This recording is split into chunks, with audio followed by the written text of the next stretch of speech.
चलिए शुरू किया जाए।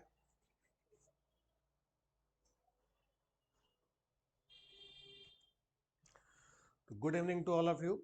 हम लोग अब बातचीत कर रहे हैं अपने इतिहास के ऊपर। ठंड धीरे धीरे कम हो रही है और धीरे धीरे ठंड होते हुए क्रम में जब मौसम अब गर्म होता है, एग्जाम का मौसम नज़दीक आ रहा है, तो उस गर्म होते हुए मौसम में हम लोग अपनी तैयारी को भी गर्मी के साथ आगे बढ़ाते हैं और अपने इतिहास के टॉपिक को आगे बढ़ाते हैं। पिछली क्लासेस में आपको गवर्नर जनरल वायसराय के बारे में बताया था और कुल 4 वीडियोज़ में आपको पूरा शुरू से लेके क्लाइव से लेके श्री राजगोपालचारी तक आपको बताया था। उससे जुड़े हुए जितने भी फैक्ट्स थे वो सब बताया था और वो एक इतिहास के रिवीजन के लिए बड़ा काम आता है। इसके अलावा इतिहास में हमारे और भी बहुत सारे टॉपिक हैं जो मॉडर्न हिस्ट्री से रिलेटेड है और उनसे सवाल पूछे जाते हैं, तो उसको अलग अलग हमने काट के एक एक सेक्शन, पूरा एक एक टॉपिक को अलग अलग हमने विकसित किया है, जिसमें अलग से आपको दिल्ली दरबार के बारे में, अलग से जो अंग्रेजों की अकाल संहिता थी, अकाल नीति थी, अंग्रेजों का जो आधुनिक भारत में जो हमारे यहाँ शिक्षा व्यवस्था थी, एजुकेशन सिस्टम था, या आधुनिक भारत में जो पाश्चात्य शिक्षा का विकास हुआ, इन सब जो जनजातीय आंदोलन थे, किसान आंदोलन थे, मजदूर आंदोलन थे, तो इनसे भी छोटे छोटे सेक्शन बनते हैं। तो उन्हीं सेक्शन को एक एक करके हम लोग कंप्लीट करते चलेंगे। तो आज की क्लास जो हमारी है वो एजुकेशन सिस्टम पर है कि भारत की जो शिक्षा व्यवस्था है, कि भारत में जो शिक्षा व्यवस्था का विकास हुआ, जिसको हम लोग पाश्चात्य शिक्षा कहते हैं, वेस्टर्न एजुकेशन सिस्टम, ये पाश्चात्य शिक्षा कैसे भारत में विकसित हुई, आधुनिक भारत में कैसे हुई। अभी भी हम लोग अंग्रेजों की दी गई पाश्चात्य शिक्षा को ही पढ़ते हैं, तो ये कैसे शिक्षा का विकास हुआ, उसी पर हम लोग बातचीत करेंगे।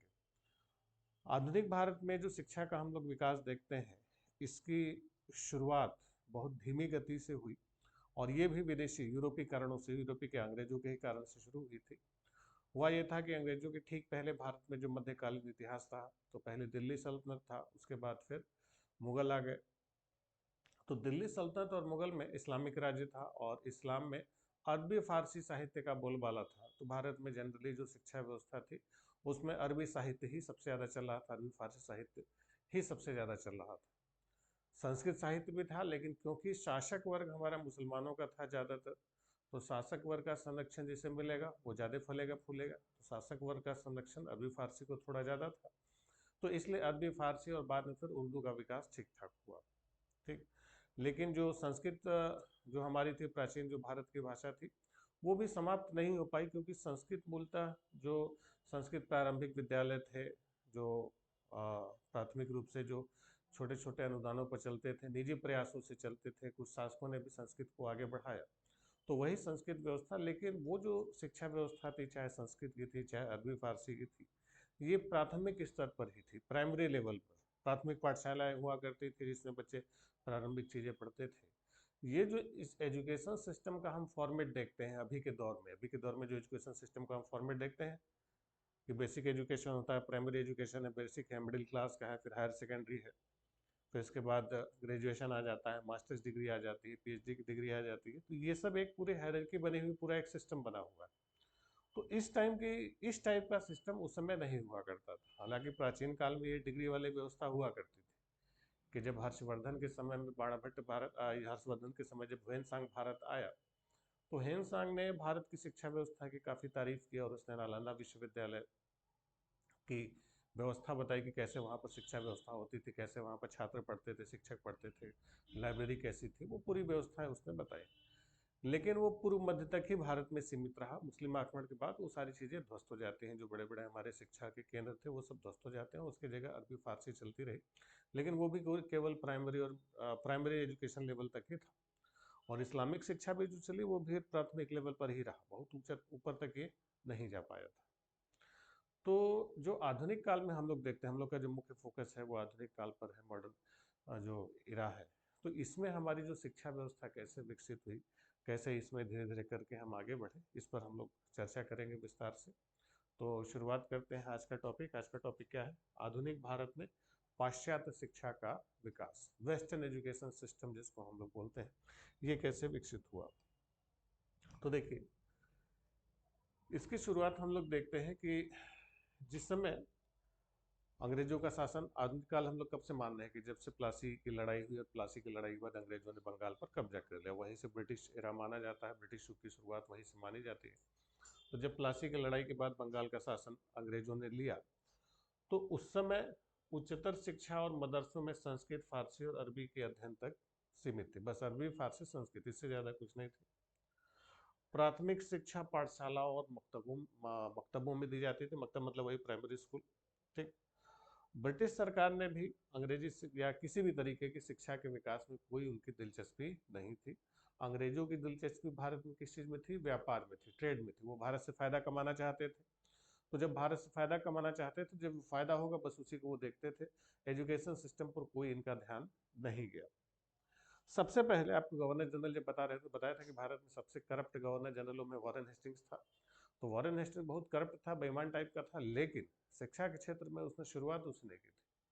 वो बताया था कि वो बंगाली बोलता था, बंगाली का जानकार था, बंगाली भाषा में बात करता था, अरबी फारसी भी पढ़ा था, वो जानता था।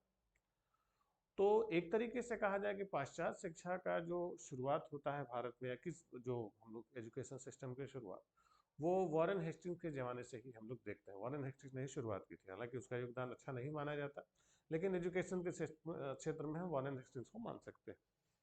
और सबसे पहले इस वॉरेन हेस्टिंग्स ने क्या किया कि 1781 1781 में कलकत्ता में एक मदरसा की स्थापना की, जिसको नाम दिया गया कलकत्ता मदरसा। क्या नाम दिया गया? कलकत्ता मदरसा। कहा जाता है कि अंग्रेजों का जो सबसे पहला प्रयास था भारत में, वो क्या था? कलकत्ता मदरसा। कलकत्ता मदरसा किसने बनाया था? वॉरेन हेस्टिंग्स ने बनाया था। कब बनाया था? 1781 में। ठीक। यहां से शुरुआत कर दी वॉरेन हेस्टिंग्स ने। इसके बाद जो एक और बड़ा बदलाव हुआ कि 1784 में सर विलियम जोन्स ने एक संस्था बनाई, जिसका नाम था एशियाटिक सोसाइटी ऑफ बंगाल। तो एशियाटिक सोसाइटी ऑफ बंगाल कहाँ पर बनी? कलकत्ता में बनी। और उसको किसने बनाया था? Sir William Jones. Sir William Jones ने किसकी स्थापना की? Asiatic Society of Bengal. अब ये जो एशियाटिक सोसाइटी ऑफ बंगाल थी, इन एशियाटिक सोसाइटी ऑफ बंगाल वालों ने क्या किया कि जितनी पुरानी जो भारत की पुस्तकें थीं, संहिताएं थीं, उन सब को इन सबों ने ट्रांसलेट करना शुरू किया अंग्रेजी में, सबका। तो एशियाटिक सोसाइटी ऑफ बंगाल और विलियम जोन्स की इसमें बड़ी भूमिका रही। ठीक है। तो जितनी भी उस समय की व्यवस्थाएं भारत में बनी, उसमें इन सबों की बड़ी भूमिका थी। और इन सबों ने क्या किया कि जितनी भी पुरानी भारत की प्राचीन पुस्तकें थी, उनका क्या करना शुरू किया? ट्रांसलेशन, अनुवाद करना शुरू किया। और उन्हीं अनुवादों से फिर नई नई चीज़ें, ज्ञान विज्ञान की चीज़ें भारत में निकलनी शुरू हुई, और नई नई बातें होनी शुरू हो गई। जो नई बातें क्या हो रही थी, देखिए। यानी विलियम जोन्स ने किसकी स्थापना की? Asiatic Society of Bengal. कब हुई थी? 1784 में। देखिए, एशियाटिक सोसाइटी जिसको बोलते हैं। क्लियर? कहाँ पर हुई थी? कलकत्ता, बंगाल। इसके सभापति कौन थे? William Jones. इस संस्था द्वारा प्रकाशित एशियाटिक रिसर्चेज, एक इनकी मैगजीन आती थी, एशियाटिक रिसर्चेज, इसमें भारत के अतीत के को प्रकाश में लाने का सबसे पहला वास्तविक प्रयास किया गया। तो एशियाटिक सोसाइटी ऑफ बंगाल कौन सा पत्रिका चलाती थी? Asiatic researches. और यहीं से जो प्राचीन ज्ञान, भारत की जो ज्ञान विज्ञान की चीज़ें थी, जो प्राचीन साहित्य था, इसी पर इन्होंने प्रकाश डालना शुरू किया, उन सबों का ट्रांसलेशन शुरू किया, और उसको एशियाटिक रिसर्चेज में, मैगजीन में उन्होंने छपवाना शुरू कर दिया। ठीक। और सबसे पहला जो ग्रंथ इन्होंने ट्रांसलेट किया, वो थी भगवत गीता। तो सबसे पहले इन्होंने किसको ट्रांसलेट किया? भगवत गीता। तो एशियाटिक सोसाइटी ऑफ बंगाल के अधीन पहली ट्रांसलेटेड किताब कौन थी? भगवत गीता। और उसको किसने ट्रांसलेट किया था? विल्किंस ने। तो एशियाटिक सोसाइटी ऑफ बंगाल ने सबसे पहले कौन सी किताब ट्रांसलेट की? भगवत गीता। भगवत गीता संस्कृत में लिखी गई थी, और यही मूल संस्कृत से डायरेक्ट किसमें ट्रांसलेट की गई? अंग्रेजी में। बहुत मेहनत की थी इन सबों ने। ये ट्रांसलेशन नवंबर 1784 में कंप्लीट हो गया। तो पहली ट्रांसलेटेड किताब किसने? जो एशियाटिक सोसाइटी ऑफ बंगाल की, ध्यान रखिएगा, अंग्रेजों द्वारा पहली ट्रांसलेटेड किताब और है। एशियाटिक सोसाइटी ऑफ बंगाल ने सबसे पहले किसने की थी? भगवत गीता की। और भगवत गीता का अनुवाद किसने किया? विल्किंस, चार्ल्स विल्किंस था, उसने किया। इसके बाद फिर देखिए, 1787 में विल्किंस ने हितोपदेश का अनुवाद किया। फिर विलियम जोन्स ने 1789 में किसका ट्रांसलेट किया? अभिज्ञान शाकुंतलम। तो अभिज्ञान शाकुंतलम का भी कैसा ट्रांसलेशन किया गया? अंग्रेजी अनुवाद किया गया, इंग्लिश में ट्रांसलेट किया गया। और फिर 1792 में गीत गोविंद जो थी जयदेव ने लिखी थी, तो जयदेव की गीत गोविंद का क्या किया, अंग्रेजी ट्रांसलेशन किया। तो विलियम जोन्स ने अभिज्ञान शाकुंतलम, गीत गोविंद, विल्किंसन ने हितोपदेश और भगवत गीता का क्या किया, ट्रांसलेशन किया। बाद में इसके बाद 1792 में जब इसकी मृत्यु हुई तो एक प्रकाशित हुआ इंस्टीट्यूट ऑफ हिंदू लॉ। ये जो इंस्टीट्यूट ऑफ हिंदू लॉ था ये बेसिकली मनुस्मृति का ट्रांसलेशन था। तो मनुस्मृति का ट्रांसलेशन किस नाम से इन्होंने किया, इंस्टीट्यूट ऑफ हिंदू लॉ। तो ये जो इंस्टीट्यूट ऑफ हिंदू लॉ था ये किस नाम से प्रकाशित हुआ था, ये किसका ट्रांसलेशन था, मनुस्मृति का अंग्रेजी ट्रांसलेशन था, जिसको नाम क्या दिया गया था, institute of the Hindu law. ठीक है, अब देखिए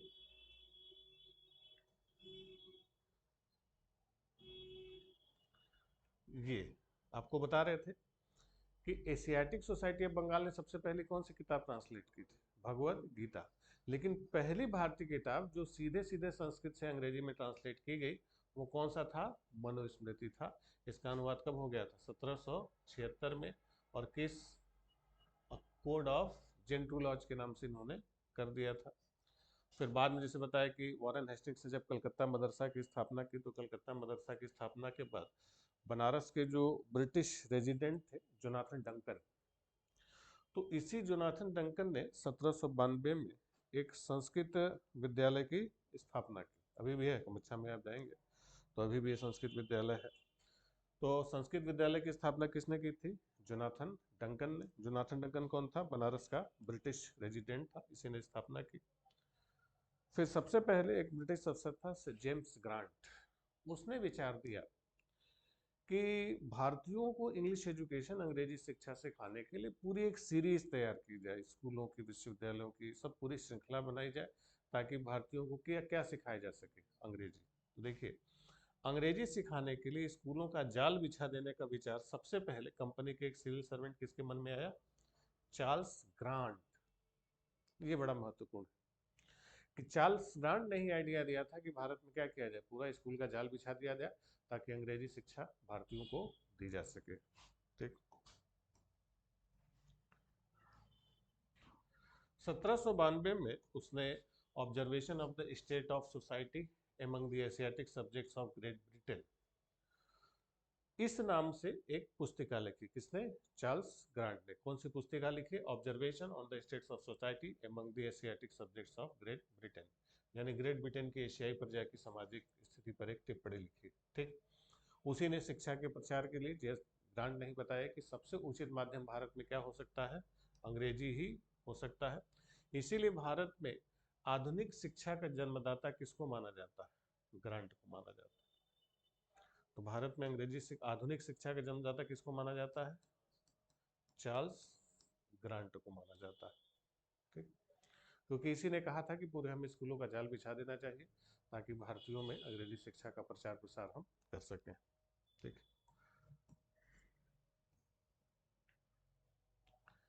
इसके बाद जब वेलेजली, आपको बताया था कि 1798 से 1805 तक गवर्नर जनरल था बंगाल का, तो वेलेजली ने, क्योंकि कॉर्नवालिस ने आपको बताया था कि सिविल सेवा की शुरुआत कर दी थी, तो उन्हीं में कि जो आईसीएस हुआ करते थे उनके पढ़ाई लिखाई के लिए, उनकी ट्रेनिंग के लिए कलकत्ता में एक कॉलेज बना दिया जाए, और उस कॉलेज का नाम क्या था, फोर्ट विलियम। हालांकि बाद में बंद हो गया। ठीक है, तो कलकत्ता में सबसे पहले कौन सा कॉलेज बना, फोर्ट विलियम कॉलेज बना। किस सन में बना, 1800 में बना। किसने बनाया था, वेलेस्ली ने बनाया था। किस लिए बनाया था कि जो सिविल सर्वेंट्स आते थे उनकी शिक्षा दीक्षा के लिए उसने स्थापना करवाई। फिर बाद में आईसीएस की ट्रेनिंग के लिए 1805 में इंग्लैंड में हेलबेरी में एक ट्रेनिंग इंस्टीट्यूट, जैसे होता है ना आज ट्रेनिंग इंस्टीट्यूट वहाँ पर है मसूरी में, तो उसी तरीके से इंग्लैंड में कहाँ पर शुरू किया गया था, हेलबेरी में शुरू किया गया था। ठीक, तो ये सब शुरुआती प्रयास थे, लेकिन जो सबसे एक महत्वपूर्ण बदलाव आया वो तब आया कि जब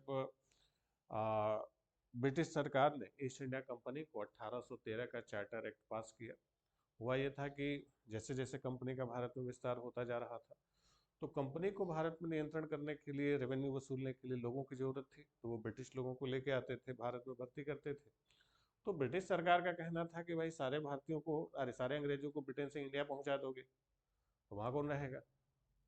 तो कंपनी ने कहा कि भाई हमें लोगों की ज़रूरत है। तो सरकार ने कहा कि भाई लोगों की ज़रूरत है तो आप भारतीयों को ही छोटे मोटे पदों पर भर्ती कर लीजिए। कंपनी ने कहा भारतीय लोग पढ़े लिखे नहीं है कि कंपनी का कामकाज समझ सके। तो सरकार ने कहा कि जब भारतीय लोग पढ़े लिखे नहीं हैं तो इनको पढ़ाइए लिखाइए और पढ़ा लिखा के बुद्धिमान मत बनाइए, बस इतना पढ़ा दीजिए कि कंपनी का छोटा मोटा काम कर सकें। तो उसी लिए पहली बार 1813 के चार्टर एक्ट में कहा गया कि शिक्षा के प्रचार प्रसार के लिए कितना खर्चा किया जाएगा, 1 लाख रुपया सालाना। यानी कंपनी भारत में शिक्षा के विस्तार के लिए 1 लाख रुपया सालाना खर्च करेगी। ये कहा गया किस एक्ट में? 1813 के एक्ट में। हालांकि ये भी केवल कागजी कार्रवाई थी, कहा गया था लेकिन खर्च नहीं हो पाया। क्योंकि कहाँ खर्च करेंगे, क्या खर्च करेंगे, किसको पढ़ाते, क्या पढ़ाते, कुछ नहीं पता। भाई कोई एजुकेशन सिस्टम हो तब तो खर्च करें। तो वो 1 लाख रुपया भी खर्चा खाली कंपनी को कहा गया था, कंपनी ने इसको खर्च नहीं किया। फिर देखिए राजा राम मोहन राय उभरते हैं। और राजा राम मोहन राय ने 1817 में एक डच घड़ी साज था, घड़ी का इंजीनियर था डेविड हेयर। डेविड हेयर क्या था? डच। डच यानी कहाँ की? हॉलैंड एंड नीदरलैंड की घड़ी साज था। तो डेविड हेयर के साथ मिलकर 1817 में राजा राम मोहन राय ने किसकी स्थापना की? हिंदू कॉलेज की स्थापना की। तो ये हिंदू कॉलेज किसने बनाया? राजा राम मोहन राय। कहाँ पर बनाया गया? कलकत्ता में। कब बनाया गया? 1817। किसने बनाया? राजा राम मोहन राय। किसकी सहायता से? डेविड हेयर की सहायता से। पाश्चात्य पश्चिम पद्धति पर उच्च शिक्षा देने का यह पहला कॉलेज था। और यही पहला कॉलेज था जिसका धार्मिक शिक्षा से कोई संबंध नहीं था, क्योंकि हमारे यहाँ जितनी भी शिक्षा व्यवस्था प्राचीन काल से चलती चली आ रही, उस सब का प्रमुख केंद्र क्या था? धर्म। जैसे हम लोग पढ़ते हैं कि नालंदा विश्वविद्यालय, तो नालंदा विश्वविद्यालय क्या था? बौद्ध धर्म का एक केंद्र था। तो जितने भी हमारी शिक्षा व्यवस्था प्राचीन काल में थी वो क्या थे? धर्म आधारित थे। पूरा एजुकेशन ही धर्म को सेंट्रल में रख के रखा गया था, एजुकेशन सिस्टम ही धर्म को लेके चलता था। लेकिन अब क्या था कि धर्म के आधार पर नहीं था। तो बिना धर्म के यानी कि धार्मिक शिक्षा से कोई संबंध नहीं था। पहला कॉलेज कौन सा बना? हिंदू कॉलेज। किसने स्थापना की? राजा राम मोहन राय ने 1817 में। अब इसमें देखिए अंग्रेजी, नीति शास्त्र, व्याकरण, बांग्ला, इतिहास, भूगोल, गणित और ज्योतिष की शिक्षा दी जाती थी। वो धर्म से मतलब नहीं था, क्योंकि खुद राजा राम मोहन राय अंग्रेजी के बड़े अच्छे जानकार थे, बहुत सारी भाषाएं जानते थे, पढ़े लिखे आदमी थे। हालांकि बाद में वित्तीय कठिनाई हो गई, फाइनेंशियल कुछ समस्या आ गई, तो कंपनी इस विद्यालय का प्रबंधन जो था ईस्ट इंडिया कंपनी को सौंप दिया गया। और बाद में कंपनी ने 1854 में इसको क्या बना दिया? महाविद्यालय बना दिया, कॉलेज के रूप में इसको और बड़ा कर दिया। ठीक है, तो राजा राम मोहन राय की भी बड़ी भूमिका रही। इसके बाद आता है 1833 का एक्ट। 1833 के एक्ट में अब कंपनी 1833 तक आपको बताया था कि भारत के सबसे बड़े हिस्से पर शासन कर रही थी। जब कंपनी भारत के सबसे बड़े हिस्से पर शासन कर रही थी तो कंपनी का जो खर्चा शिक्षा पर और बढ़ना चाहिए। तो ब्रिटिश सरकार ने कहा कि अब कंपनी भारत में शिक्षा पर 21 लाख रुपया खर्च करेगी। 13 में कितना दिया गया था? 1 लाख रुपया। अब 21 में 33 में कितना कर दिया गया? 21 लाख। तो जब 21 लाख खर्च करने की बात कही गई कि कंपनी भारत में शिक्षा पर 21 लाख रुपया खर्च करेगी, तो इससे टेंशन हो गया कंपनी को। यार 1 लाख रुपया खर्चे ना हुआ, 21 लाख रुपया कहाँ खर्च कर देंगे? तो कंपनी ने कहा भाई कहाँ खर्चा होगा? सरकार ने कहा क्यों नहीं खर्चा हुआ 1 लाख रुपया? बताया कि इंडिया में कोई एजुकेशन सिस्टम है नहीं, तो कहाँ खर्चा करेंगे? तो सरकार ने कहा सिस्टम नहीं है तो सिस्टम क्या किया जाए? बनाया जाए। तो सिस्टम बनाइए और खर्चा कीजिए। तो जब सरकार का दबाव पड़ा तब इन्होंने एजुकेशन सिस्टम की तरफ काम करना शुरू कर दिया। जब एजुकेशन सिस्टम की तरफ काम करना शुरू कर दिया तो फिर उससे बहस हुई कि पहली बात कि एजुकेशन सिस्टम क्या पढ़ाया जाए। कुछ का मानना था कि भारत में जो एजुकेशन सिस्टम है वो वही एजुकेशन सिस्टम पढ़ाया जाए जो भारतीयों की पहले से आदत रही है। कला, अरे सॉरी, संस्कृत है तो धर्म है, तो बौद्ध धर्म है, तो दर्शन है, तो जो भी धर्म दर्शन की बातें प्राचीन काल से भारतीय लोग पढ़ते चले आ रहे हैं, उसी शिक्षा व्यवस्था को हम लोग क्या करेंगे? आगे बढ़ाएंगे। कुछ का मानना था कि नहीं, जैसे इसी का एक विधि सचिव हुआ करता था मैकाले, मैकाले को लगता था कि नहीं, भारतीयों की शिक्षा व्यवस्था बिल्कुल बेकार है, कूड़ा करकट। वो कहता था कि पूरे भारत की शिक्षा व्यवस्था, क्या पूरे जो पूर्व के देश हैं, एशियाई देश हैं, उन सब की शिक्षा व्यवस्था का सार यूरोप की एक छोटी सी लाइब्रेरी के बुक शेल्फ के बराबर है, यानी बेकार है। हमें भारत में पाश्चात्य शिक्षा का विकास करना चाहिए। तो इसी को लेके एक बहस छिड़ी जिसको एंग्लो ओरिएंटल कॉन्फ्लिक्ट कहा जाता है, आंग्ल प्राच्य विवाद या प्राच्य पाश्चात्य विवाद। प्राच्य यानी ओरिएंटल, पाश्चात्य यानी एंग्लिकल या वेस्टर्न एजुकेशन सिस्टम या अंग्रेजी शिक्षा जिसको बोलते हैं, समझ गए। प्राच्य मतलब ओरिएंटल, ठीक। तो एक पक्ष आंग्ल विद्या के समर्थक था, दूसरा प्राच्य विद्या के समर्थक थे। अब इसमें लोक शिक्षा समिति के सचिव थे एसटी प्रिंसेप, एसटी प्रिंसेप, और दूसरा एच विल्सन। ये लोग किसके समर्थक थे? प्राच्य के, यानी ओरिएंटल स्टडीज, ठीक। और दूसरा पाश्चात्य शिक्षा यानी जिसको अंग्रेजी शिक्षा कहते हैं, उसका नेतृत्व किसने किया? मुनरो ने, एल्फिंस्टन ने और मैकाले ने। विलियम बेंटिक जो था उस समय गवर्नर जनरल, तो विलियम बेंटिक भी कैसा था? प्राच्य शिक्षा का समर्थक था। उसका एक साथी था जॉन शोर, वो भी प्राच्य शिक्षा का समर्थक था।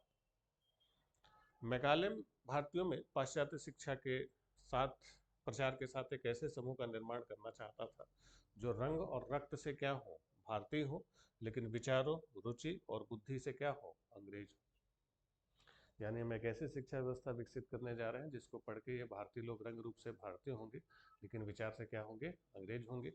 ये आइडिया किसने दिया? मैकाले ने दिया। बहस चली पूरे 2 साल तक, ठीक। मैकाले का मानना था कि यूरोप के एक अच्छे पुस्तकालय की एक अलमारी का तख्ता भारत और अरब के समस्त साहित्य के से अधिक मूल्यवान। तख्ता मतलब बुकशेल्फ, एक छोटा सा लाइब्रेरी का, भारत और अरब के समस्त साहित्य से अधिक मूल्यवान है। ये मैकाले, यानी वो भारतीयों की जो ज्ञान था, भारतीयों की जो शिक्षा व्यवस्था थी, उसको बहुत कमतर रखता था, बेकार बात मानता था, ठीक। अब इस पर बहस हुई पूरे 2 साल तक। 2 साल बाद फाइनली जीत हुई मैकाले की, और वही 2 फरवरी 1835 को मैकाले का घोषणा पत्र है। मैकाले घोषणा पत्र अलग से आपको बताया था। और वो जो मैकाले का घोषणा पत्र आया, उसी को कितने तारीख को आया? 2 फरवरी 1835। और इसको गवर्नर जनरल ने मंजूरी कब दी? 7 मार्च 1835 को मंजूरी मिली। और इसी मंजूरी के अनुसार अब भारत में अंग्रेजी शिक्षा का माध्यम क्या था? अरे, भारत में शिक्षा का माध्यम क्या होगा? अंग्रेजी होगा। पाश्चात्य शिक्षा या आंग्ल शिक्षा, जो एंग्लो एजुकेशन सिस्टम था, वही भारत में लागू किया जाना। यूरोप के साहित्य का विकास अंग्रेजी भाषा के द्वारा ही कर देना था। तो यही जो मैकाले का जो माइन्यूट था, जिसको दिया उसने 2 फरवरी को, और 7 मार्च को उसको क्या मिल गई? मंजूरी मिली। तो कहा जाता है कि भारत में यही अंग्रेजी शिक्षा का क्या पड़ा? बीज। नींव नहीं पड़ा, बीज डाला था इसने। और यही बीज बाद में पौधा बना, वटवृक्ष बना, और अब तक चल रहा है। तो भारत में अंग्रेजी शिक्षा का बीज किसने डाला था? मैकाले ने। 2 फरवरी को दिया गया, और गवर्नर जनरल ने मंजूरी कब दी? 7 मार्च 1835, ठीक। अब देखिए, इसके बाद एक गवर्नर जनरल आया, ऑकलैंड, आपको बताया था, जो अफगान युद्ध वाला था। तो ऑकलैंड ने एक फिल्ट्रेशन थ्योरी पर काम किया। अधोमुखी निस्पंदन का सिद्धांत था। फिल्ट्रेशन थ्योरी में क्या था कि जिसको कहा जाता है कि अधोमुखी निस्पंदन का सिद्धांत। अधोमुखी का मतलब उल्टा चलना, टॉप टू बॉटम, ऊपर से नीचे की तरफ, कि हम समाज के उच्च वर्ग को शिक्षित करेंगे और इस उच्च वर्ग के संपर्क से धीरे धीरे करके समाज का निचला वर्ग भी क्या हो जाएगा? शिक्षित हो जाएगा। यानी शिक्षा निचले तबकों को न देके कहाँ दिया जाए? अमीर लोगों को, हाई सोसाइटी जो है उनको शिक्षित किया जाए। तो उनके संपर्क की वजह से धीरे धीरे शिक्षा निस्पंदित होकर रिस रिस के कहाँ पहुंच जाएगी? नीचे तक। समय लगेगा, लेकिन नीचे तक पहुंचेगी, ठीक। शिक्षा समाज के उच्च वर्ग को दी जाए, इस वर्ग से छन छन कर ही शिक्षा का असर जन सामान्य तक पहुंचे। इसी को क्या कहा जाता है? शिक्षा का अधोमुखी निस्पंदन का सिद्धांत। एजुकेशन में अगर बीएड वगैरह करेंगे तो इसमें सब सिद्धांत आते हैं। और इस सिद्धांत को सबसे पहले सरकारी नीति के रूप में किसने लागू किया? ऑकलैंड ने लागू किया था। और यही समझ लीजिए कि जब तक वुड डिस्पैच, अभी आपको बताएंगे, जो बताया था 1854 में आया, तब तक के लिए शिक्षा का आधार यही बना रहा कि हायर क्लास को, अपर क्लास को आप पढ़ाई, उनके संपर्क की वजह से नीचे वाले अपने आप धीरे धीरे करके पढ़ लिख जाएंगे। फिर 1847 में अध्यापकों के प्रशिक्षण के लिए कलकत्ता में किसकी स्थापना की गई? नॉर्मल स्कूल की स्थापना की गई। ठीक। फिर 1844 में ही कलकत्ता हिंदू कॉलेज जो राजा राम मोहन राय का था, उसी में किस चीज़ की क्लासेस स्टार्ट हो गई? इंजीनियरिंग। तो वही जो राजा राम मोहन राय का जो हिंदू कॉलेज था, उसी में क्या शुरू कर दिया गया? इंजीनियरिंग की क्लासेस स्टार्ट हो गई। हालांकि अभी इंजीनियरिंग कॉलेज नहीं बना, इंजीनियरिंग कॉलेज पहला भी बता रहे हैं। 1835 में कलकत्ता मेडिकल कॉलेज की नींव विलियम बेंटिंग, दोनों जनरल बताया था आपको। तो कलकत्ता मेडिकल कॉलेज की नींव किसके डाली? बेंटिंग ने डाली। कब डाली? 1835। और कलकत्ता में ही 1856 में किसकी स्थापना हुई? इंजीनियरिंग कॉलेज की स्थापना हो गई। ठीक। इसके बाद 1851 में पूना संस्कृत कॉलेज और पूना अंग्रेजी स्कूल को मिलाकर पूना कॉलेज बना दिया गया। क्या बना? अब यानी अब विद्यालय से क्या बनने लगे? कॉलेज बनने लगे। 1854 में बम्बई में ग्रांट मेडिकल कॉलेज की स्थापना हो गई। फिर 1852 में सेंट जॉन्स कॉलेज कहाँ बना? आगरा में बना। फिर जो टॉमसन जो था, उत्तर पश्चिम NWF जो है, उस समय आधुनिक उत्तर प्रदेश हुआ करता था, लेफ्टिनेंट गवर्नर जेम्स टॉमसन ने देशी भाषा द्वारा ग्राम शिक्षा की एक विस्तृत योजना बनाई गई कि ग्रामीण स्तर पर बेसिक एजुकेशन किस भाषा में दिया जाए? लोकल लैंग्वेज में दिया जाए, स्थानीय स्तर पर दिया जाए। ये योजना किसने दी थी? सबसे पहले टॉमसन ने दी थी। ठीक। उन्होंने ही सबसे पहले 1847 में रुड़की इंजीनियरिंग कॉलेज की स्थापना की, और यही रुड़की इंजीनियरिंग कॉलेज भारत का पहला क्या है? Engineering college. तो भारत का पहला इंजीनियरिंग कॉलेज कौन सा है? रुड़की। कब बना? 1847, 1847। ध्यान रखिएगा, पहला इंजीनियरिंग कॉलेज यही। ठीक है। तो भारत का वो जो बनाया था वो इसके बाद बना था। तो रुड़की इंजीनियरिंग कॉलेज कब बना? 1847। ठीक है। यही देश का क्या है? पहला इंजीनियरिंग कॉलेज। अब इसके बाद आता है वही कौन? Wood dispatch. ये वुड डिस्पैच कब आया? 1854 में। उस समय गवर्नर जनरल कौन था? डलहौजी। और यही जो डलहौजी के समय वुड डिस्पैच आया, इसी को भारतीय शिक्षा का क्या कहा जाता है? मैग्ना कार्टा कहा जाता है। मैग्ना कार्टा अधिकार पत्र। तो भारतीय शिक्षा का मैग्ना कार्टा किसको माना जाता है? वुड डिस्पैच को माना जाता है। और ये वुड डिस्पैच कौन था? जो ब्रिटेन में बोर्ड ऑफ कंट्रोल हुआ करता था, उसी बोर्ड ऑफ कंट्रोल का प्रधान था चार्ल्स वुड।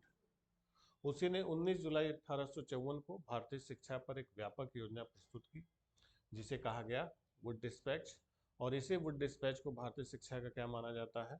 Magna carta. और ध्यान रखेंगे, ये जो वुड डिस्पैच आया था, ये आपको जब डलहौजी के बारे में बता रहे थे तो बताया था कि ये बेसिकली यूनिवर्सिटी एजुकेशन से संबंधित था, विश्वविद्यालय शिक्षा से संबंधित था।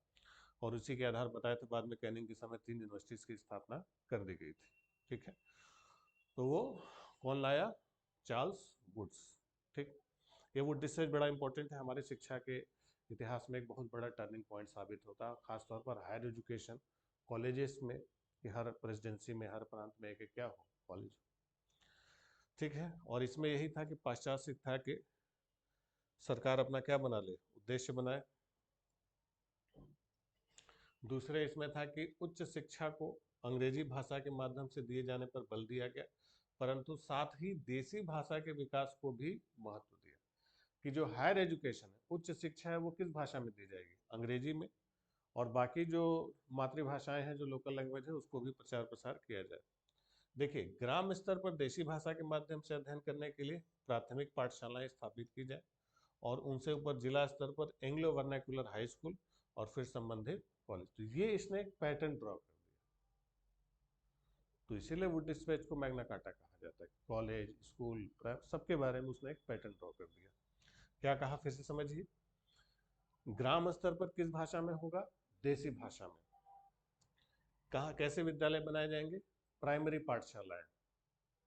उससे ऊपर जिला स्तर पर एंग्लो वर्नाक्युलर हाई स्कूल, और फिर बाद में उससे रिलेटेड कॉलेज। तो ये पैटर्न किसने ड्रॉ किया? वुड डिस्पैच ने ड्रॉ कर दिया था। ठीक। इसके बाद कुछ तकनीकी यानी टेक्निकल इंस्टीट्यूशंस, जो व्यावसायिक शिक्षा के केंद्र है, इसकी स्थापना के क्षेत्र में भी इस घोषणा पत्र में काफी सिफारिशें की गई। महिला शिक्षा को भी क्या दिया गया? समर्थन दिया गया कि वुमेन एजुकेशन को भी आगे बढ़ाएंगे। वुड डिस्पैच, ध्यान रखिएगा, बेसिकली किससे रिलेटेड था? University education. ये विश्वविद्यालय शिक्षा से संबंधित था। कौन? Wood dispatch. ठीक। इसी के बाद 1855 में पहली बार किसकी स्थापना की गई? लोक शिक्षा विकास, अलग से एजुकेशन डिपार्टमेंट बना। 3 विश्वविद्यालयों, कौन सा? कलकत्ता, बम्बई और मद्रास, जिसको प्रेसिडेंसी कॉलेज कहा जाता है, ये अस्तित्व में आ गए। और बेथुन के प्रयासों से किसकी स्थापना हुई? महिला। तो वुमेन एजुकेशन में बेथुन ने बहुत प्रयास किया था, तो श्री बेथुन थे, इन्होंने किसकी स्थापना की? महिला पाठशालाओं की स्थापना कर दी। ठीक। इसके बाद आता है हंटर कमीशन। हंटर कमीशन एक हम लोग स्वतंत्रता संग्राम में पढ़ते हैं कि जब जलियांवाला बाग कांड हुआ था तो उसकी जांच के लिए बना था। एक हंटर कमीशन एजुकेशन सेक्टर में भी बना था और ये बेसिकली प्राइमरी एजुकेशन के लिए था, प्राथमिक शिक्षा। वुड डिस्पैच आपको बताया कैसा था? हायर एजुकेशन के लिए था, कॉलेज के लिए, और ये किसके था? प्राइमरी एजुकेशन के लिए। कौन सा आयोग बना? हंटर आयोग। तो हंटर आयोग का अपनी सिफारिश देता है 1882-83। वुड के घोषणा पत्र द्वारा शिक्षा के क्षेत्र में हुई प्रगति की समीक्षा के लिए 82 में सरकार ने हंटर की अध्यक्षता में एक आयोग बनाया। इसमें कितने भारतीय सदस्य थे? 8 सदस्य इसमें भारतीय भी शामिल किए गए थे। भारत की शिक्षा का मामला था।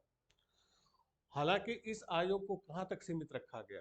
प्राथमिक और मध्यम, यानी प्राइमरी मिडिल, बस उससे ऊपर नहीं, की समीक्षा तक ही सीमित कर दिया गया। ठीक। इसी के बाद फिर बाद में 1882 में किसकी स्थापना हुई? पंजाब यूनिवर्सिटी। और 1887 में Allahabad university. Allahabad university UP की पहली यूनिवर्सिटी। ठीक, अभी विश्वविद्यालयों पर भी चर्चा करते हैं। फिर जब कर्जन वायसराय बना तो कर्जन ने मैकाले की शिक्षा नीति की आलोचना की। बताया था कर्जन भी शिक्षा व्यवस्था पर सरकार का नियंत्रण चाहता था, और खासतौर पर कलकत्ता विश्वविद्यालय पर, क्योंकि कलकत्ता विश्वविद्यालय उस समय राजनीतिक अड्डा बन चुका था 1900 तक, क्योंकि विश्वविद्यालय बन चुके थे, बंगाली लोग पढ़ रहे थे, और पढ़े लिखे बंगाली बाबुओं के अंदर क्या उभरा? राष्ट्रवाद उभरा। राजनीति का केंद्र बन गया कौन? कलकत्ता विश्वविद्यालय। कर्जन चिढ़ा हुआ था, तो वो चाहता था कि उस पर सरकार अपना कंट्रोल क्या करे? बढ़ा दे। तो इसीलिए ध्यान रखेंगे, जब कर्जन बना तो उसने मैकाले की शिक्षा नीति की क्या की? आलोचना की। उसने कहा कि मैकाले की नीति देशी भाषाओं के विरुद्ध है।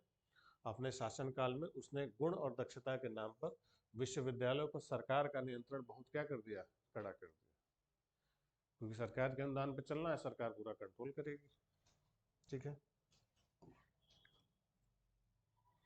और उसी के समय ये बहुत फेमस एक्ट है एजुकेशन के मामले में, भारतीय विश्वविद्यालय अधिनियम, द इंडियन यूनिवर्सिटी एक्ट। कब आया? 1904। वायसराय कौन? कर्जन। ठीक। तो ये कैसे आया? तो आपको बताया था कि जब कर्जन आपको पढ़ा रहे थे तो बताया था कर्जन ने हर एक क्षेत्र के लिए एक आयोग बनाया था। तो शिक्षा के क्षेत्र में भी उसने कौन सा आयोग बनाया? रैले, टॉमस रैले की अध्यक्षता में 1902 में एक आयोग बनाया। इस आयोग में भारतीय भी थी, जिसमें सैयद हुसैन बिलग्रामी और जस्टिस गुरदास बनर्जी, ये भारतीय सदस्य भी थे। तो इस रैले का जो कार्यक्षेत्र था, जो रैले कमीशन आया था, इसका कार्यक्षेत्र क्या था? उच्च शिक्षा और विश्वविद्यालय शिक्षा तक सीमित था। 1904 में टॉमस रैले आयोग की सिफारिशों के मद्देनजर भारतीय विश्वविद्यालय अधिनियम पारित किया गया। भारतीय विश्वविद्यालय अधिनियम किस आयोग की सिफारिश पर पास किया गया? रैले आयोग की। इस नीति के परिणाम स्वरूप विश्वविद्यालयों के सुधार के लिए प्रतिवर्ष 5 लाख रुपए 5 वर्ष तक के लिए व्यवस्था दी गई थी कि हर साल यूनिवर्सिटी पर कितना दिया जाएगा? 5 लाख रुपए। और कितने साल तक? 5 साल, यानी 5 साल में इनको 25 लाख रुपए यूनिवर्सिटी को देने थे। ठीक। और यही जो यूनिवर्सिटी एक्ट था, द इंडियन यूनिवर्सिटीज एक्ट, इसी के माध्यम से कर्जन ने अपना कंट्रोल क्या किया? बढ़ा लिया। इसके बाद 1913 में एक सरकारी प्रस्ताव आया हार्डिंग के समय। ठीक है। Government resolution of 1913। 21 फरवरी को शिक्षा नीति के सरकारी प्रस्ताव में कहा गया कि हर एक राज्य में क्या खोला जाएगा? विश्वविद्यालय। तो हर प्रांत में विश्वविद्यालय खोलने की बात किस प्रस्ताव के द्वारा किया गया था? 1913 के सरकारी प्रस्ताव के द्वारा, कि हर राज्य में क्या होगा? एक विश्वविद्यालय की स्थापना की जाएगी। 1913 में डिक्लेयर कर दिया गया। इसके बाद आया 1917 सैडलर कमीशन। ये सैडलर कमीशन जब वायसराय उस समय हुआ करता था, चेम्सफोर्ड के समय बना था। तो ये सैडलर कमीशन, हालांकि ये कलकत्ता यूनिवर्सिटी की समस्याओं के लिए बना था, कि जो कलकत्ता विश्वविद्यालय बताया था, गड़बड़ी वहीं सबसे ज़्यादा होती थी, बवाल वहीं होता था, तो उसी की समस्याओं के लिए बनाया गया था। और इसमें 2 भारतीय भी थे, सर आशुतोष मुखर्जी और डॉक्टर जियाउद्दीन अहमद। और ध्यान रखेंगे यही सैडलर कमीशन सिफारिश करता है 10। तो ये जो 10+2+3 वाला सिस्टम हम लोग देखते हैं कि पहले हाई स्कूल, फिर 2 साल का इंटर, फिर 3 साल का ग्रेजुएशन, ये सब किसकी सिफारिश पर आया था? सैडलर। चलिए, अब 1913 की शिक्षा नीति और 1917 के सैडलर के सुझावों के बाद कई सारे विश्वविद्यालय बनाए गए। कौन कौन से बने? 1916 कौन सा विश्वविद्यालय? मैसूर। 1916 BHU Banaras Hindu University. 1917 पटना विश्वविद्यालय। 1918 उस्मानिया। 1920 अलीगढ़। 1921 Lucknow University LU. तो ये सब विश्वविद्यालय 13 और 17 के सैडलर आयोग और जो 13 की जो शिक्षा संबंधित सुधार थे कि हर एक जगह एक एक, क्या जैसे बिहार में पटना बना दिया गया, बनारस के लिए मैसूर, उधर के लिए बिहार के लिए पटना, उधर मैसूर, तो सब में एक एक क्या बना दिया जाए। और बाकी दोनों बताए थे पहले ही बन चुके थे। तो पहले बताया था कौन सा? पंजाब कब बना था? 1882 में। और इलाहाबाद यूनिवर्सिटी कब बनी? 1887 में। तो यूपी का ध्यान रखिएगा, उत्तर प्रदेश का पहला विश्वविद्यालय कौन सा था? इलाहाबाद विश्वविद्यालय। ठीक, चलिए फिर से आपको रिवीजन करा दे। मैसूर यूनिवर्सिटी कब बनी? ये सब क्रम आ जाता है लगाने के लिए, विश्वविद्यालय दे देंगे कौन सबसे पहले बना, क्रम लगाइए। तो सबसे पहले कौन सा? मैसूर। उसके बाद 1916 बीएचयू, 1917 पटना, 1918 उस्मानिया, 1920 अलीगढ़, 1921 लखनऊ यूनिवर्सिटी। और पंजाब और इलाहाबाद पहले ही बन चुके थे। ठीक, इसके बाद जब 1919 का एक्ट हम लोग पढ़ते हैं, 1919 का एक्ट यानी मॉन्टेग्यू चेम्सफोर्ड सुधार आया। तो उस मॉन्टेग्यू चेम्सफोर्ड सुधार में क्या किया गया कि जो शिक्षा था, एजुकेशन था, वो कर दिया गया हस्तांतरित विषय, अनरिजर्व। यानी वो किसको दे दिया गया? भारतीय राज्यों को दे दिया गया था। और राज्यों में भी किसके हाथ में? भारतीयों के मंत्रियों के हाथ में दे दिया गया था। और भारतीयों के पास पैसा था नहीं। 1919 के एक्ट में हम लोग पढ़ते हैं ना कि प्रांतों में द्वैत शासन की व्यवस्था हुई। और भारतीयों को क्या बना दिया गया? मंत्री बना दिया गया। लेकिन मंत्री किस काम के? जब वित्त मंत्री पैसा ही नहीं देगा, स्कूल कहाँ से खुलेगा? तो ऐसा भी ऐसा किया गया कि इसको बिल्कुल कमजोर कर दिया गया। तो उससे शिक्षा के विकास बिल्कुल अवरुद्ध हो गया, क्योंकि प्रांतीय सरकारें वित्त के अभाव के कारण शिक्षा की व्यवस्था नहीं कर पा रहे। पैसा ही नहीं देगा भाई, सरकार देगी नहीं। और भारतीय को मंत्री बना दिए, समझो अपना। तो उसके बाद थोड़ा कमजोर हुआ। बाद में शिक्षा के विकास पर रिपोर्ट देने के लिए 1929 में कौन सी कमेटी बनी? हार्टोग कमेटी बनी। हार्टोग कमेटी भी वही एक सरकार द्वारा नियुक्त कमेटी थी, तो वही सरकारी प्रयासों को आगे बढ़ाने की बात कहता है हार्टोग। तो हार्टोग कमेटी कब आई थी? 1929 में। उसके पहले 1917 में कौन आया था? सैडलर। उसके पहले 1902 में रैले। उसके पहले हंटर। ध्यान रखिएगा ये सब क्रम आते हैं आयोगों के।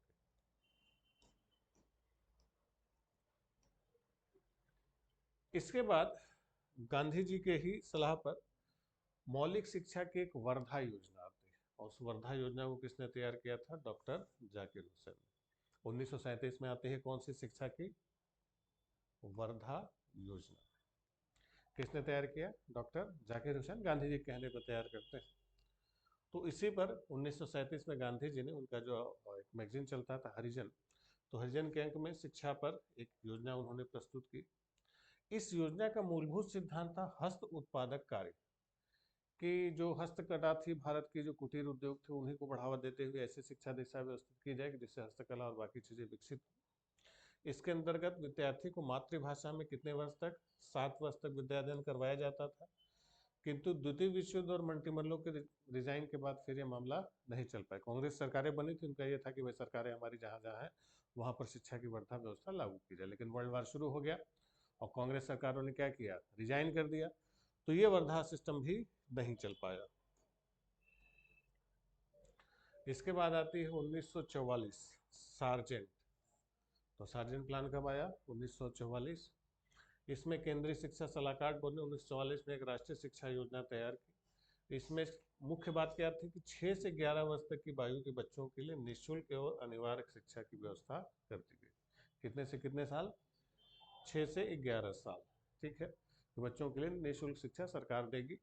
ये किस योजना में आया था? Sergeant plan 1944।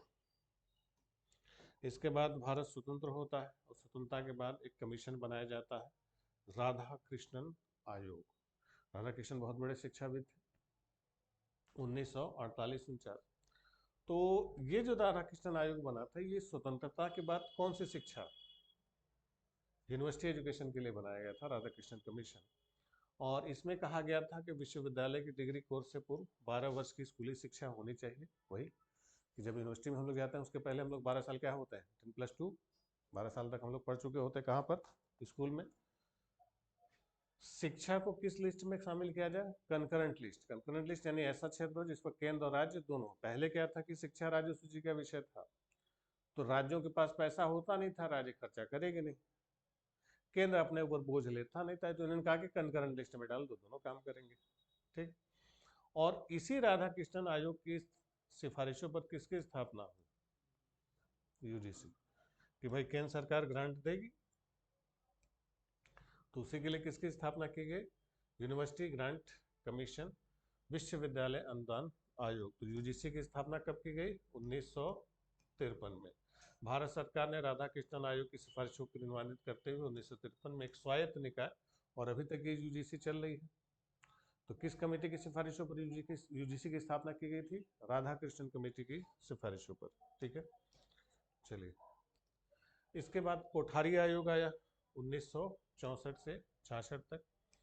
जुलाई 1964 में भारत सरकार ने डॉक्टर दौलत सिंह कोठारी की अध्यक्षता में एक शिक्षा आयोग का गठन किया। इसमें भी कई सारे वही नॉर्मल की प्राइमरी एजुकेशन मातृभाषा में दीजिए, वो सब सारी चीज़ें लगभग सेम थी। सबसे खास बात उन्होंने क्या किया कि जो नेशनल इनकम का 6% किस पर खर्च किया जाए, एजुकेशन। तो राष्ट्रीय आय का 6% एजुकेशन पर खर्च किया जाए, इसकी सिफारिश किसने की थी? कोठारी आयोग। फिर इसी कोठारी आयोग की सिफारिशों को क्रियान्वित करते हुए पहली बार भारत में शिक्षा नीति का विकास किया गया। और पहली शिक्षा नीति कब आई? 1968, नेशनल एजुकेशन पॉलिसी। तो पहली जो राष्ट्रीय शिक्षा नीति कब आई? 1968। किस आयोग की सिफारिशों पर? कोठारी आयोग की सिफारिशों को क्रियान्वित करते हुए भारत सरकार ने 1968 में राष्ट्रीय शिक्षा नीति की घोषणा की। और इसमें कहा गया कि 14 साल तक के बच्चों के लिए निःशुल्क एवं अनिवार्य प्राथमिक शिक्षा की व्यवस्था की जाएगी। हर जगह प्राथमिक पाठशालाएं बनाई जाएंगी। और त्रिभाषा फॉर्मूला, त्रिभाषा का मतलब कि एक लोकल लैंग्वेज, स्थानीय भाषा, दूसरा एक अंग्रेजी, और तीसरा जो राजभाषा है हमारी हिंदी है, तीनों भाषाओं को विकसित किया जाए। ठीक है, तो ये किस कमेटी की सिफारिश के आधार पर आया था? कोठारी समिति की सिफारिशों के आधार पर 1968 की राष्ट्रीय शिक्षा नीति आई। और ध्यान रखेंगे यही पहली शिक्षा नीति थी। इसके बाद दूसरी शिक्षा नीति 87 में आई, और तीसरी शिक्षा नीति कब आई? अब अभी मोदी सरकार लेके आई है, राष्ट्रीय न्यू एजुकेशन पॉलिसी NEP 2023। तो ये जो राष्ट्रीय शिक्षा नीति की शुरुआत होती है कब होती है? 1968 से। किस आयोग की सिफारिशों पर? कोठारी आयोग की सिफारिशों पर। अब ध्यान रखिएगा, ये जो हमारा एजुकेशन सिस्टम जो डेवलप हुआ, तो इसकी शुरुआत ब्रिटिश जमाने से होती है। अब इससे ध्यान रखेंगे जो क्वेश्चन पूछे जाते हैं, तो क्वेश्चन कौन कौन से आयोग बने, कब कब ये आयोग आए, आयोग का क्रम क्या था, दे देगा सार्जेंट प्लान है, तो आटोक योजना है, तो वर्धा योजना है, तो कोठारी आयोग है, तो राधा कृष्ण, तो उनका क्रम आपको लगाने के लिए आएगा। ठीक है, तो शुरुआत में जैसे आपको बताया, वुड डिस्पैच, हंटर कमीशन, तो रैले कमीशन, तो सैडलर आयोग, तो फिर सार्जेंट, हार्टोग, वर्धा, फिर सबसे लास्ट स्वतंत्रता के बाद फिर डॉक्टर राधाकृष्णन कमेटी आ जाती है। ठीक है, तो इसको प्रॉपर तरीके से आपको पढ़ना होगा ये पूरा, तो तब जाके हमारे यहाँ शिक्षा व्यवस्था की शुरुआत होती है। तो इस शिक्षा के विकास में प्रारंभिक तौर पर योगदान हम लोग मान सकते हैं कि अंग्रेजों का रहा। अब उनकी जिम्मेदारी बनती है, शासन आप चला रहे तो शिक्षा व्यवस्था का विकास भी आप ही को करना चाहिए, तो पूरी जिम्मेदारी अंग्रेजों की रही। लेकिन भारतीयों ने भी इसमें महत्वपूर्ण भूमिका निभाई। और प्रारंभिक दौर में हम देखते हैं राजा राम मोहन राय जैसे लोग, राजा राम मोहन राय को इसीलिए भारतीय नवजागरण का अग्रदूत माना जाता है। तो शुरुआत उन्होंने की कि हिंदू कॉलेज की स्थापना की। तो हिंदू कॉलेज का मतलब ये नहीं कि हिंदुओं के लिए केवल पढ़ाया जाता था। राजा राममोहन राय बिल्कुल मॉडर्न आइडियाज के थे। अभी हम लोग जब अभी पुनर्जागरण पर बातचीत करेंगे तो वो समझ लिए कि चर्च जाते थे, अंग्रेजी शिक्षा पढ़ते थे, 12 भाषाओं के जानकार थे। और जब वो चर्च जाना शुरू करते थे संडे संडे, तो ये अफवाह फैली कि वो ईसाई धर्म होने वाले हैं, यानी ईसाई धर्म स्वीकार करने वाले हैं। लेकिन पता चला कि वो हिंदू थे, ब्राह्मण थे, लास्ट तक हिंदू ही बने रहे, ऐसा नहीं था, उन्होंने किसी भी धर्म को स्वीकार नहीं किया। लेकिन वो सारे धर्मों के पाखंडों से त्रस्त थे। तो हिंदू धर्म के जो पाखंड थे उसकी भी आलोचना करते थे और ईसाइयों की भी आलोचना करते थे। ईसाई धर्म में जो ईसा मसीह के चमत्कार हैं वो सब की उन्होंने खंडन किया। उन्होंने बकायदा एक अपना लेख लिखा था, गिफ्ट टू मोनोथिस्ट। मोनोथिस्ट मतलब एकेश्वरवादियों को उपहार, और ये लंदन में छपवाया गया था इनकी पत्रिका। तो वो इस बिल्कुल प्रॉपर रूप से कटाक्ष किया था उन्होंने सबके ऊपर। ठीक। तो उन्होंने ही शुरुआत की और वहीं से फिर आगे बढ़ते हुए हमारी शिक्षा व्यवस्था यहाँ तक पहुँची, जिसमें कई सारे महत्वपूर्ण पड़ाव हम लोग देखते हैं।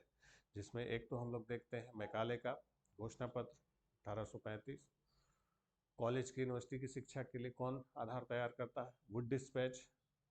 और उसी वुड डिस्पैच के बाद फिर यूनिवर्सिटीज़ बड़ी बड़ी, कलकत्ता यूनिवर्सिटी और बॉम्बे, जिसको प्रेसिडेंसी कॉलेज कहा गया, इनकी स्थापना होती है। और फिर प्राइमरी और मिडिल एजुकेशन के लिए कौन आ गया? हंटर कमीशन आ गया। तो इन शुरुआती प्रयासों का बहुत बड़ा योगदान रहा हमारे देश की शिक्षा व्यवस्था और खासतौर पर पाश्चात्य शिक्षा के विकास के लिए।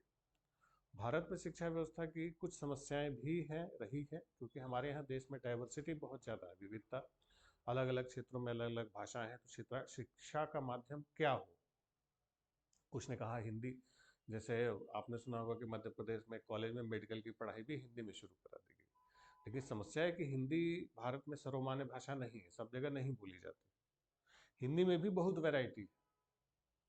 हिंदी में भी आप देखेंगे ना, भोजपुरी अलग चलेगा, अवधी अलग चलेगा, सब अलग अलग चलने लगता है। तमिल वाला कहेगा फिर हम तमिल में पढ़ाएंगे, तेलुगु वाला कहेगा, फिर पता चला कि जो मेडिकल की पढ़ाई है वो 22 भाषाओं में चल रही है। तो संस्कृत वाला काहे पीछे रहेगा? वो बोले अब संस्कृत में हम मेडिकल पढ़वाएंगे।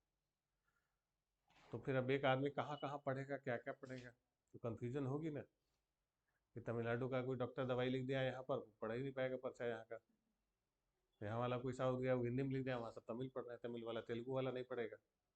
मलयाली लिख दिया तो किसी को समझ में नहीं आया। तो क्या क्या करेंगे? तो समस्या है। तो इससे अच्छा अंग्रेजी ही छोड़ दिया जाए, तो कम से कम सब तो पढ़ रहे हैं। तो समस्या हमारे यहाँ यही एक शिक्षा नीति के विकास की कि लैंग्वेज हमारे यहाँ एक नहीं, डाइवर्सिटी बहुत ज़्यादा है। अब नई शिक्षा नीति जो लाई गई कि उसमें बच्चों पर पढ़ाई का बोझ क्या किया गया है, कम किया गया। अब ये भी बहस का मुद्दा है कि पढ़ाई का बोझ कम किया जाए कि बढ़ाया जाए।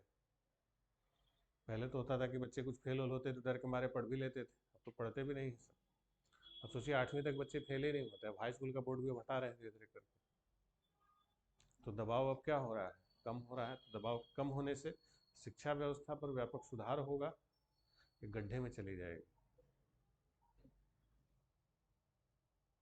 हम लोग जिस साल यूपी बोर्ड में पास हुए थे हाई स्कूल, 26% यूपी बोर्ड का रिजल्ट गया था।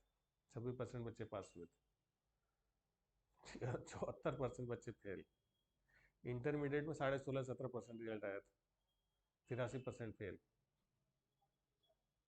तो होता था पहले फेल बहुत, अब तो फेल होने का सिस्टम ही खत्म हो गया। तो फेल ना होना क्या इस बात का सूचक है कि हमारी शिक्षा व्यवस्था उच्च हो गई है, हाई क्वालिटी की हो गई? इससे तो मंथन होना चाहिए कि शिक्षा व्यवस्था को गंभीर बनाया जाए या कमजोर बनाया जाए। कि हम जैसे कोई बैरियर नहीं पार कर पा रहे हैं तो मेहनत करके बैरियर को पार करने की कोशिश करें, या कम मेहनत से बैरियर ही छोटा कर दें। बैरियर छोटा कर दें, पार करने में आसानी होती है। सरकार बैरियर छोटा कर रही है ताकि बच्चे फेल ना हो। लेकिन फेल ना होना कोई समस्या का समाधान थोड़ी। पास होके भी क्या करेंगे कि जब वो आने वाली समस्याओं के, आने वाली चुनौतियों का सामना न कर पाओ, वो पास होके भी क्या कर लेंगे? तो कई मामलों में हम लोग अंग्रेजों की शिक्षा नीति की आलोचना करते जरूर हैं, लेकिन कुछ मामलों में ये ठीक समझ में आती है कि जो स्तर वो बना के गए, उस स्तर के जो पढ़े हुए लोग हैं बताते हैं कि नहीं, शिक्षा का स्तर काफी, जो पढ़ गया तो पढ़ ही गया, नहीं पढ़ा तो नहीं है पढ़ा। क्योंकि बैरियर बहुत कठोर थे, पास होना बड़ा मुश्किल था। अभी बैरियर नीचे हो गए हैं, पास होना बड़ा आसान हो गया। अब तो लॉकडाउन के बाद तो स्थिति और बदल गई है कि सब थोक के भाव से पास हो जाते हैं। तो ये सब, अब ये बहस का मुद्दा है कि ये चीज़ें हमारी शिक्षा व्यवस्था को मजबूत कर रही हैं या कमज़ोर कर रही हैं। क्या बस्ते का भोजन कम कर देना ही एकमात्र समाधान है कि देश की क्षमता का विकास करना है तो कुछ और करना पड़ेगा? अभी तो देखना पड़ेगा, ये पूरी शिक्षा को तार्किक बनाया जाए। जैसे अमेरिका वगैरह में, वहाँ पर तार्किक शिक्षा चलती है, वो प्रॉपर नहीं चलते। वो भी कॉपी किताब पर ज़्यादा भरोसा नहीं करते। कॉपी किताब उताब स्कूल में ही रहती है, एक खरीदना नहीं है आपको, मार्केट जाइए स्कूल में पढ़ के चले जाइए। वो नेचुरल ग्रोथ करते हैं, लेकिन अपने यहाँ ऐसा होता नहीं। खैर, ये सब बहस की चीज़ें हैं, राजनीतिक चीज़ें। हमारा मेन ये था कि कैसे हमारी शिक्षा व्यवस्था शुरुआत हुई, यहाँ तक कैसे पहुँची। इससे हमारे एग्जाम में क्वेश्चन आते हैं। खासतौर पर जो समितियाँ हैं उन पर आपको ध्यान रखना है, उनका क्रम ध्यान रखना है, ठीक है। और जो कुछ खास खास एक्ट आए, जैसे बताया कि 1913 का सरकारी प्रस्ताव आया, या जो है कि 1905 का जो कलकत्ता यूनिवर्सिटी एक्ट 1904 का जो आया वो, ठीक है। चलिए अभी के लिए इतना ही रखते हैं, मिलते हैं कल की क्लास में फिर एक नए इसी मॉडर्न हिस्ट्री के एक नए टॉपिक के साथ, कि जो अलग टॉपिक है जिसमें अलग से आपके क्वेश्चन बनते हैं, जैसे अकाल संहिता वगैरह है, उस पर भी हम लोग बातचीत करेंगे, ठीक है। चलिए, good night, all the best, मिलते हैं कल की क्लास में। Thank you.